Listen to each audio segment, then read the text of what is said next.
възможност за използване на няколко допълнителни терапии заедно.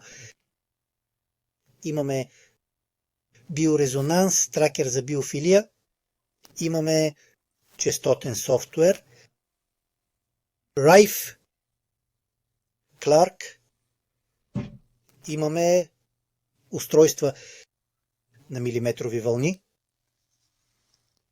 и имаме устройства транскраниална магнитна стимулация. 4 различни терапии: биорезонанс, звук, често Rife, Clark, милиметрови вълни и транскраниална магнитна стимулация.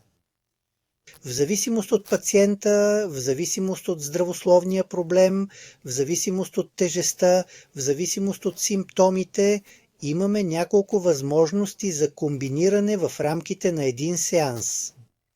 В някои случаи можем да приложим 2 терапии едновременно, а в други случаи е по-добре да бъдат последователни, първо един по един, след това другата. Нека спомена няколко примера. Например, ако ще се използва транскраниална магнитна стимулация, е по-добре първо да използвате биорезонанс, защото чрез биорезонанс можем да стимулираме области дълбоко в мозъка и напускат невронните мрежи на мозъка от различни части на вените, артериите, на мозъчния ствол, на дълбоките части на мозъка.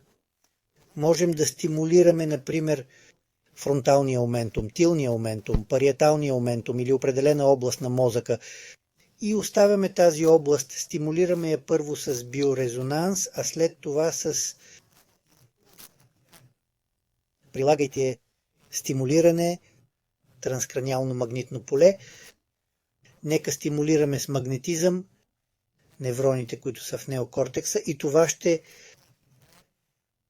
генерират по-голям терапевтичен ефект, тъй като мозъка вече е стимулиран.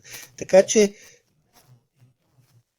голямото предимство на транскраниалната магнитна стимулация е, че тя може да стимулира невронните мрежи. Ако първо стимулираме дълбоките невронни мрежи с биорезонанс, възможно е въздействието на транскраниалната магнитна стимулация също да бъде по-дълбоко, което означава възможността за стимулиране и генериране на рехабилитация в много по-дълбоки мрежи.